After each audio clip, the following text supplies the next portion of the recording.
Good horror films, a film that gaslights the audience. You think it's going to be one thing, and then it's completely something else.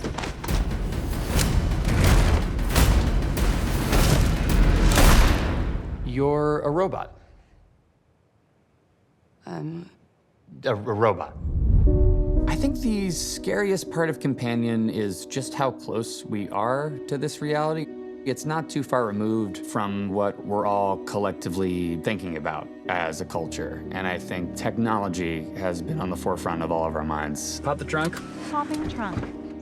I think there are already people who use technology to give them companionship. We're all just on our phones and disconnected from everybody. Everybody quiet, please. We're rolling. When I was coming up with the idea, what's the interesting angle, because there's so many movies about AI. Everyone's first instinct is to do a story of AI gone wrong. That's been done a billion times. But what if the most relatable character in the movie is the AI? Hey, you.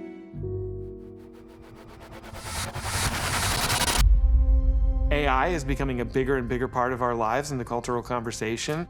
And I don't think it's that bizarre that in the near future we will have companions that will be artificial. And if you don't think that's coming, I think you're being naive.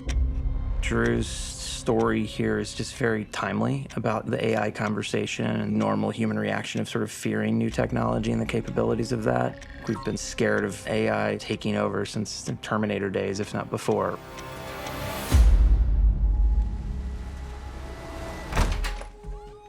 Hey.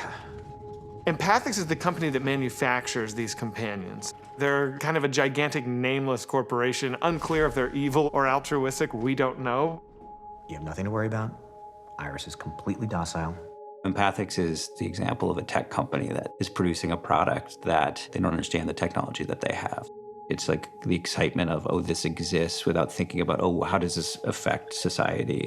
System resetting. A companion robot is meant for connection and for people to feel less alone.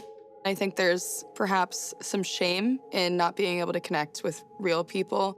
Josh, I'd say, is an extremely lonely person, and that's why he decided to give this a shot. He can't connect, and he's insecure and needs a lot of validation. No!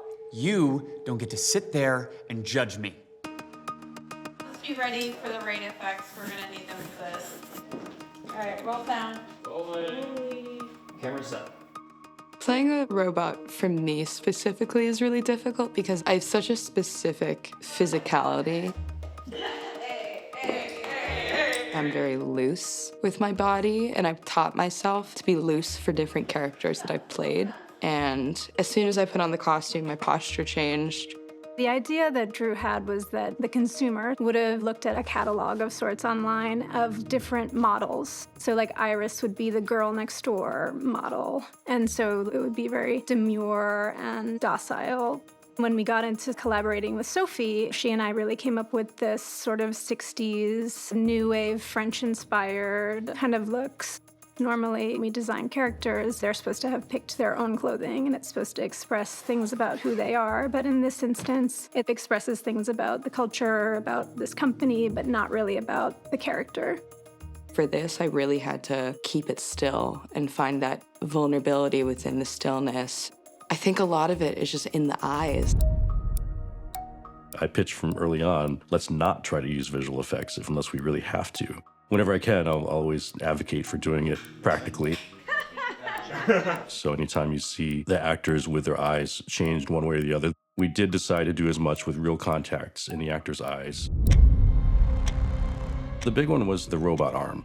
When I came out of the project, everybody was just assuming that it was going to be a CGI robot hand. So I said, well, why don't we just build a puppet? And we'll just remove some puppeteers, some green rods, remove her real arm. And that's what we ended up doing. And it looks great. The real thing is right there. The actors have something to interact with. I think audiences are sophisticated. Even if they don't know it's a visual effect, they feel it. So I'm glad we ended up doing it. I think it worked out well. Human people, we are kind of wired to fear about the future. And I think that is why there is a social responsibility for all these companies. But technology itself isn't inherently bad. It's how we humans choose to use it. Iris, go to sleep.